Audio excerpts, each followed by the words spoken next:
Mesdames, Messieurs, bonsoir. Bienvenue à toutes et à tous dans cette session d'information sur la télévision Labari. Nous sommes dimanche 13 novembre 2022. Chaque maillon de la chaîne judiciaire nigérienne doit s'investir pour mettre fin aux pratiques qui n'honorent pas le système judiciaire nigérien. C'est la responsabilité à laquelle le président de la République, Mohamed Bazoum, a appelé jeudi dernier à la rentrée judiciaire 2022-2023 les 10 acteurs du système judiciaire nigérien. Une interpellation qui commence à susciter des réactions dans le milieu judiciaire. Je propose de suivre celle de l'avocat à la cour et inscrit au barreau de Niamey, maître Amani Yahouza. J'ai entendu le discours du président Bazoum, mais il a fait, j'étais très désolé qu'il puisse nous faire un cours sur le droit judiciaire, sur la morale judiciaire. C'est la morale judiciaire. Or, lorsque avocat, magistrat, ici, notaire, nous sommes propres par rapport à notre serment, rien ne va se passer. Au contraire, c'est lui le président de la République qui devrait venir nous féliciter, mais pas de venir nous donner des leçons. Et que je vois les gens applaudisser. Donc parce que nous avons été lâches. Lâches par rapport à nos serments. Lâches par rapport au serment, il faut faire ça là.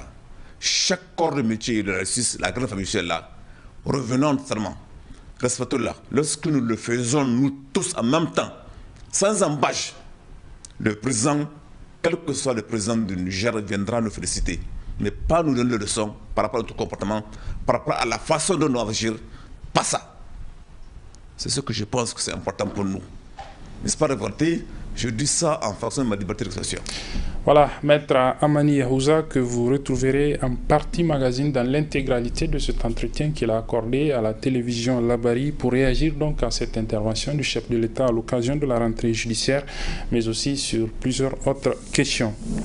Le mercredi dernier, le président français Emmanuel Macron a annoncé officiellement la fin de l'opération Barkhane, une opération de lutte contre le terrorisme dans le Sahel, une fin donc officielle qui a aussi suscité quelques réactions au sein de l'opinion nigérienne. Je propose de les suivre. Le président Macron, donc pays apparent, pays amarant, donc a décidé de dissoudre l'opération Barkhane. Et conséquemment, juridiquement, ça veut dire que les forces françaises qui sont issues de cette opération Barkhane n'ont aucune base légale d'être présentes au Niger. Mais ce qui m'a un peu poussé à parler, c'est qu'il s'est donné 6 mois pour finaliser la stratégie française africaine sur le Sahel. Donc quand je regarde depuis 2014 à aujourd'hui, ça veut dire que la France n'avait aucune stratégie pour le Sahel par rapport au tourisme. Donc la France, elle a créé le Sahel pour que ça soit un laboratoire de tests sur des questions de défense et sécurité. 8 ans, la France évalue qu'il n'y a pas de résultat. Mais ce sont les populations qui démontrent qu'il n'y a pas de résultat. Et maintenant la France veut finaliser.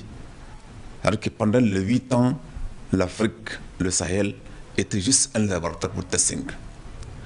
Ce que je n'ai pas compris, ce que je veux savoir, la France et les Occidentaux, globalement, ils ne connaissent que les questions de défense et sécurité.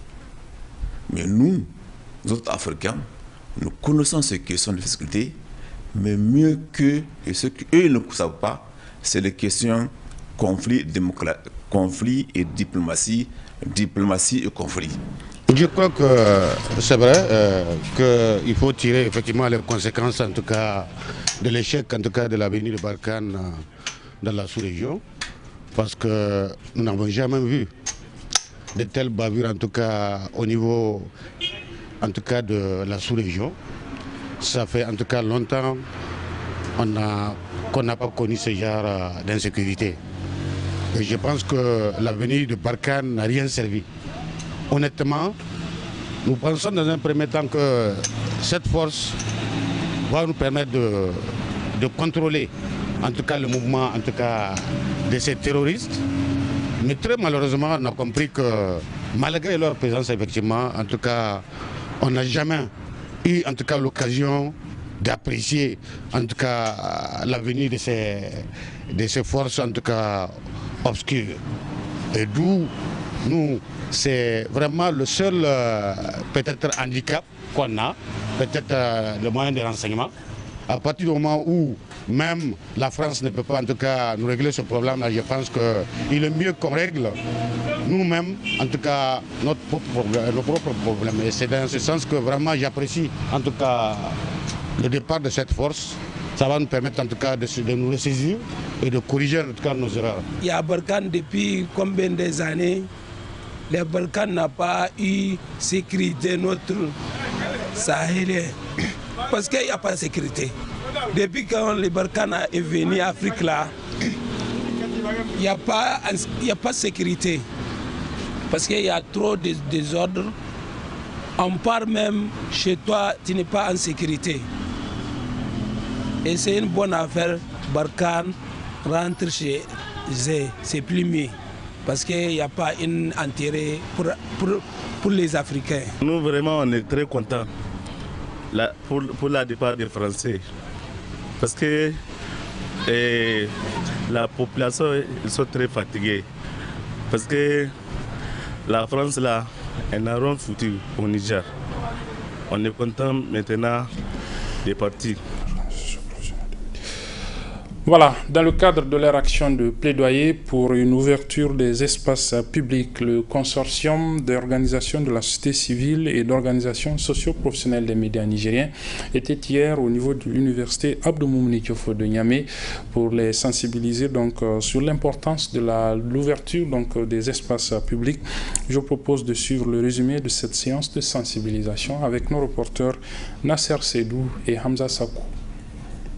L'ouverture de l'espace public, enjeux et perspectives au Niger était au centre de la conférence publique animée par le consortium d'organisations de la société civile nigérienne et les organisations socio-professionnelles des médias, une initiative qui s'inscrit dans le cadre du plaidoyer pour l'ouverture de l'espace civique au Niger.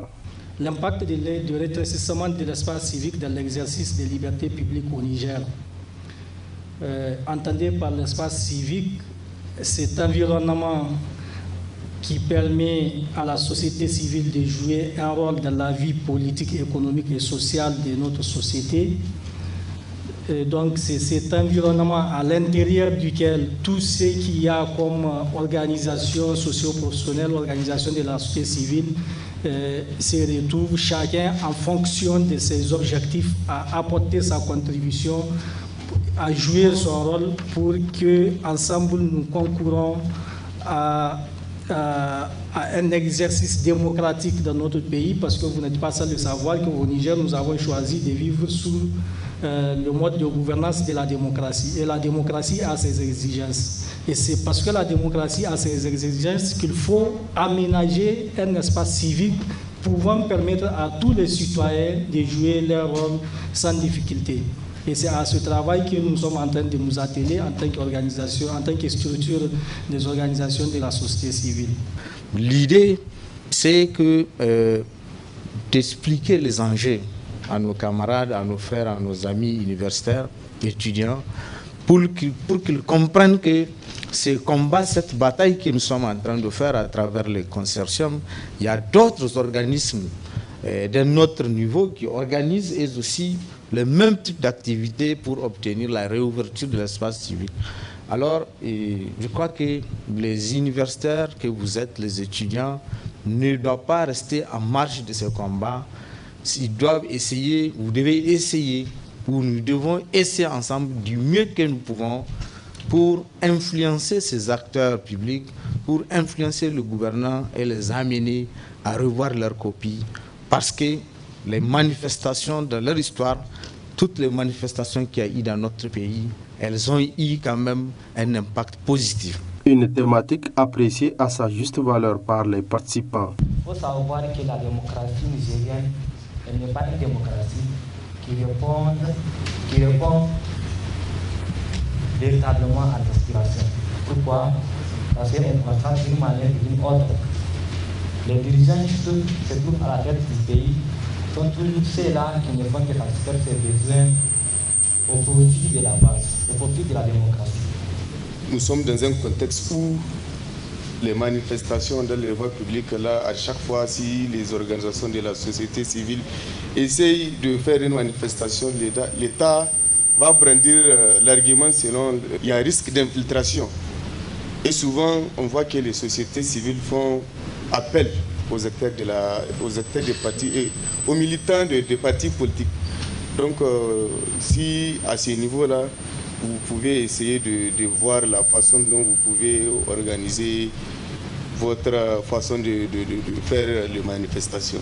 Nous avons élargi l'espace démocratique et nous appartient, vous les jeunes.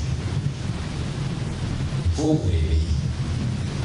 Nous, on a fait notre devoir, on a accompli toute liberté, à toute honnêteté, à toute protection. Mais vous me faites pitié. Je dirais que vous n'avez pas conscience de ce qui gravite autour de vous. Nous, on va quitter ce monde-là. Mais j'ai peur que vous ne puissiez pas le gérer à la hauteur de vos problèmes. Personne ne peut faire la lutte à votre place. Et personne ne peut vous libérer. Nous, on peut dire que, peut-être Dieu merci, l'impérialisme français commence à prendre ses distances. Mais il faut l'accompagner à s'en aller. Il ne faut pas dormir. Notre combat primordial, c'est contre l'impérialisme français. Et Dieu merci, avec ce que vous connaissez au Sahara, la France est dévoilée au grand jour. Elle est vomi par beaucoup de monde. Ce qu'elle a même vécu dans l'Europe antique et qu'ils ont refusé, elle est revenue. C'est revenu. Il vous appartient de vous mobiliser. Tant que vous ne chassez pas la France, eh bien le peuple nigérien n'aura pas la liberté de mettre celui qu'il veut. Ce présent plaidoyer découle de la nécessité pour les organisations de la société civile face au défi de s'organiser, participer à la vie publique, s'exprimer et accéder à l'information. Voilà, comme promis, nous allons à présent vous faire suivre l'intégralité de l'entretien qu'a accordé Maître Amani Yahouza. Il est avocat à la Cour inscrit au barreau de Niamey. Entretien qui porte donc sur la réaction de cet avocat à l'intervention du chef de l'État jeudi dernier à la rentrée judiciaire 2022-2023, mais aussi sur d'autres questions. Je rappelle que Maître Amani Yahouza est expert en matière d'enquête sur les violations des droits humains. Très bonne réception et bonne suite de nos programmes. Merci beaucoup pour ce privilège que m'accordez en tant qu'avocat et puis en tant que citoyen pour m'exprimer par rapport aux libertés qui me sont accordées par la Constitution et puis les mêmes accordées à tous les citoyens du Niger. Le président Macron, donc pays apparent, pays amarrant, donc a décidé de dissoudre le plateforme Barkhane. Et conséquemment, juridiquement, ça veut dire que les forces françaises qui sont issues de cette opération Barkhane n'ont aucune base légale d'être présentes au Niger. Mais ce qui m'a un peu poussé à parler, c'est qu'il s'est donné 6 mois pour finaliser la stratégie française africaine sur le Sahel. Donc quand je regarde depuis 2014 à aujourd'hui, ça veut dire que la France n'avait aucune stratégie pour le Sahel par rapport au tourisme. Donc la France, elle a créé le Sahel pour que ça soit un laboratoire de tests sur les questions de défense et de sécurité. 8 ans, la France évalue qu'il n'y a pas de résultat. Mais ce sont les populations qui démontrent qu'il n'y a pas de résultat. Et maintenant la France veut finaliser. Alors que pendant les 8 ans, l'Afrique, le Sahel, était juste un laboratoire pour testing. Ce que je n'ai pas compris, ce que je veux savoir, la France et les Occidentaux, globalement, ils ne connaissent que les questions de défense et sécurité. Mais nous, autres Africains, nous connaissons ces questions de sécurité, mais mieux qu'eux, et ce qu'eux ne savent pas, c'est les questions conflit et diplomatie et conflit. Ça, aucun Européen ne peut vous dire un seul mot sur ça. Donc, les Africains, nous sommes là. les dirigeants politiques suivent, ils comprennent ce qui se passe, mais ils n'ont pas un comportement correct. Le Niger, avec le président Bazoum et son gouvernement, ont soumis cette demande au Parlement nigérien pour demander l'autorisation à ce que ces forces soient installées. Et voilà, on se lève un jour, un monsieur dit qu'il décide de dissoudre cette opération, sans le respect du parallélisme de forme. Donc, a priori, ça veut dire quoi ça là? Donc, le Niger, son peuple, ses dirigeants, nous sommes en train de supporter l'impopularité du pays apparent en Afrique. C'est pas normal, c'est pas respectueux. Et aujourd'hui, je me demande qu'est-ce qui se passe du point de vue juridique. Toute force étrangère au Niger, elle est installée de façon illégale. Il n'y a pas des accords bilatéraux entre la France et le Niger. Il y a des accords entre la France et les pays sahéliens. Donc si on est dans cette thématique-là, il faut quand même qu'on regarde loin. 6 mois, ça veut dire que de facto, que ces forces françaises vont rester au Niger pendant 6 mois. Sur quelle base? J'ai vu que les dirigeants africains n'ont pas réagi. La classe politique n'a pas réagi. L'Assemblée nationale n'a pas réagi. Donc j'ai senti que j'ai un devoir quand même en tant qu'expert dans ce domaine de défense et sécurité et surtout les questions de conflit et de diplomatie, que je puisse au moins m'exprimer. La France n'a pas l'apanage de savoir sur ces questions. Défense et sécurité, c'est enseigné où en France? Tolbiac, les 3 Saint-Cyr, Mondor, gendarmerie, Mondor, police, Mondor, armée. Mais les questions qui sont stratégiques, conflit, diplomatie, conflit, ce n'est pas enseigné en Europe. J'ai eu la chance d'être formé ici. Donc je pense que si nous sommes partenaires, sincèrement, il faut qu'on puisse avoir la même robe, qu'on continue ensemble le même combat pour le même ennemi. L'ennemi qu'on n'a pas créé, mais l'ennemi qui nous a été imposé. Et le même ennemi qui est en train de se créer chez eux par rapport à l'Ukraine et la Russie. Donc cette démarche-là, je m'interroge. Qu'est-ce qui se passe? Je ne supporte pas que le Niger, son peuple, ses dirigeants supportent l'impopularité de la France en Afrique. Nous supportons. Je vois comment ces dirigeants font les efforts, c'est normal, pour accepter tout ce que l'autre décide. Mais attention, nous avons énormément de compétences, ici comme à l'extérieur. Plus que. Mais le complexe africain fait en sorte qu'on croit que les Européens sont plus intelligents que nous. Or, nous avons plus d'intelligence que nous. Plus que ça. Moi, on peut me reprocher, les zigotos, les larguins peuvent me reprocher, non, Maître Yahouza, il vit où? Ça, il vit au Canada. Il est tiré où? Au Danemark, en France, et puis au Canada. Ma famille vit où? Là-bas. Mais tous les agents de la porte de Niamey vont témoigner à chaque fois que je vais quitter le Niger, je pleure. Je pleure. Pourquoi je vais quitter mon pays pour aller servir ailleurs? Parce que quand je rentre au Niger, il faut que je passe par des passages politiques pour travailler. Ce n'est pas mon éducation, ce n'est pas ce que j'ai compris, ce n'est pas mon serment. Donc ça là, il faut qu'on revoie ces copies-là. Donc je dis, et je répète, aux dirigeants qui sont malgré eux tombés dans cette situation. Une situation où, comme les gens disent qu'au marché, on vous déshabille. Nous sommes déshabillés au marché. Je regarde encore l'Assemblée nationale du Niger. Je vois les forces sociales qui ont lutté pour qu'au moins, qui ont empêché, qui ne voulaient pas. Mais pour respecter la légalité, les dirigeants politiques du Niger ont accepté de soumettre cette question à l'Assemblée nationale, laquelle a accepté. Et puis voilà un monsieur qui sort et qui décide de l'opération Barkhane. En nous disant quoi? En collaboration avec ses partenaires. Lesquels?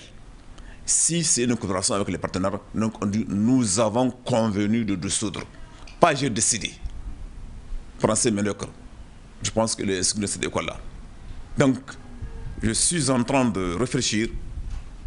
Il faut vraiment que le Niger, ses dirigeants connaissent que nous avons des forces intellectuelles, Ici au Niger, il y en a beaucoup. Nous avons des compétences à l'extérieur. J'en fais partie, notamment au Canada, notamment en Australie, notamment aux États-Unis, notamment en Europe. Toutes questions que vous voyez là, nous les maîtrisons mieux que ces Occidentaux. Mais pourquoi il faut qu'on passe par des passerelles politiques alors que nous voulons servir seulement le Niger, pas un individu, pas un parti politique, juste l'État, la nation. Je peux me permettre. J'ai été assistant en droits humains à l'ANDDH, dans la coopération entre l'Institut de la Noire des droits de l'homme et le Niger. J'avais fait beaucoup de travaux qui sont publiés, qui sont traduits en langue nationale, et sur les questions de droits de l'homme, je suis expert en homme. Donc, qu'est-ce qui se passe pendant ces 8 ans de présence en Afrique? Que de morts, sans indemnisation. Que de pleurs, sans indemnisation. Donc, comment on va utiliser un Sahel pour faire un laboratoire, une expérimentation des questions stratégiques pour défense et sécurité? Or, ça ne nous concerne pas. Ils ont que ce problème, ils n'ont pas trouvé la solution. Ils ont pensé qu'en le faisant au Sahel, que c'est possible de trouver la solution, ils n'ont pas trouvé la solution sans résultat. Et maintenant, ils nous disent qu'ils ont 6 mois pour réfléchir. Donc, nous, Africains, on fait quoi? On va croiser les bras? Il faut bien suivre ce que le chef d'état-major français avait dit, qu'ils ne sont pas venus au Sahel pour régler les questions de terrorisme. Mais pourquoi donc ils sont là? Le chef d'état-major français a déclaré que les forces françaises ne sont pas au Sahel pour régler les questions de terrorisme. Mais pourquoi elles sont là? Donc nous sommes reconnus ou quoi? Donc ça veut dire que quand le président Macron, pays apparent, ami apparent, déclare qu'ils ont 6 mois pour finaliser, ça veut dire que de facto, ces forces vont rester au Niger pendant 6 mois. Non. Non.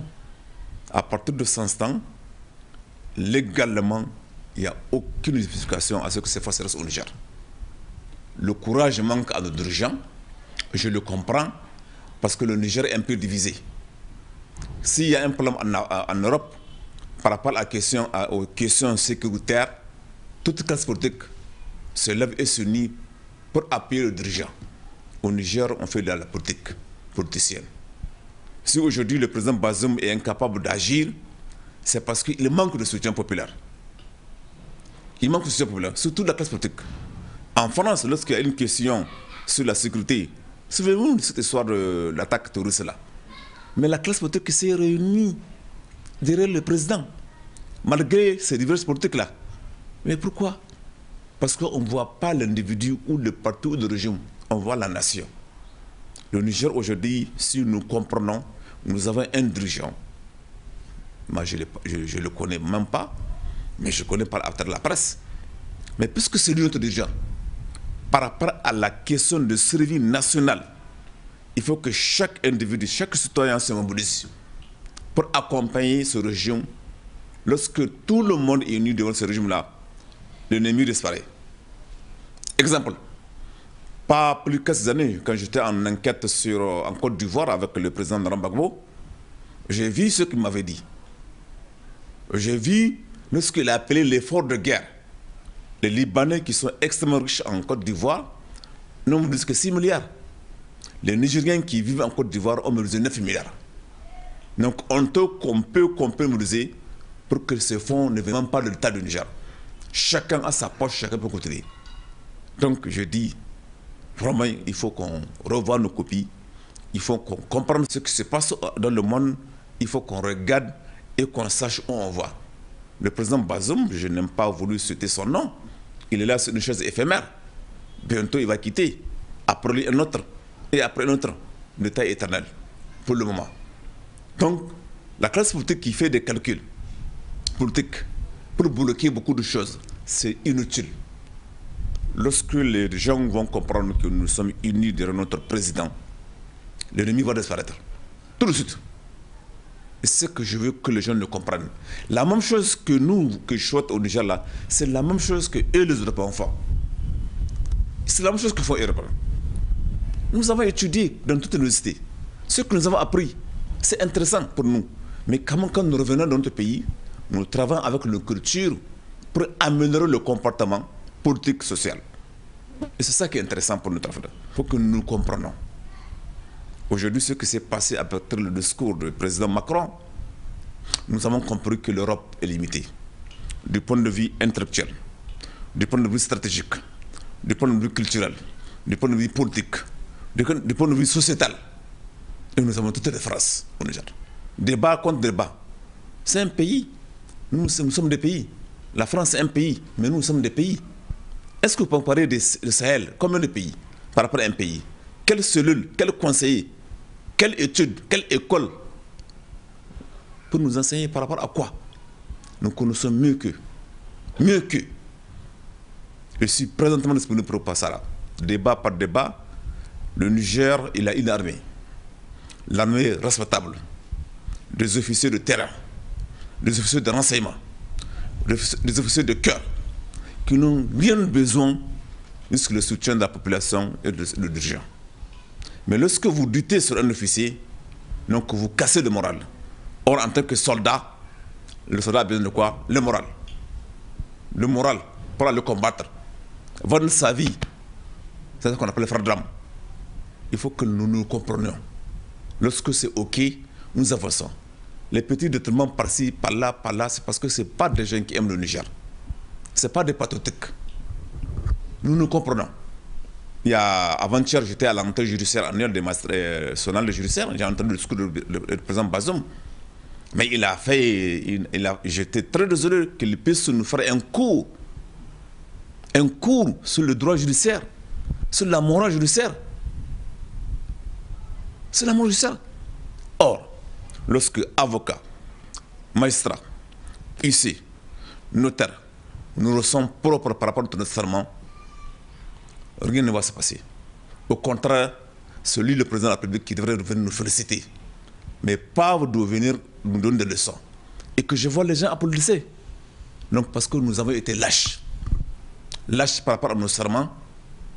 Lâches par rapport au serment, il faut arrêter ça là. Chaque corps de métier de la justice, la grande famille est là. Revenons serment.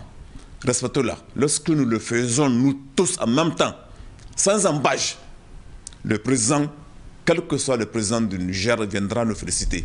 Mais pas nous donner de leçons par rapport à notre comportement, par rapport à la façon dont nous agir. Pas ça. C'est ce que je pense que c'est important pour nous. N'est-ce pas révolté? Je dis ça en fonction de ma liberté d'expression.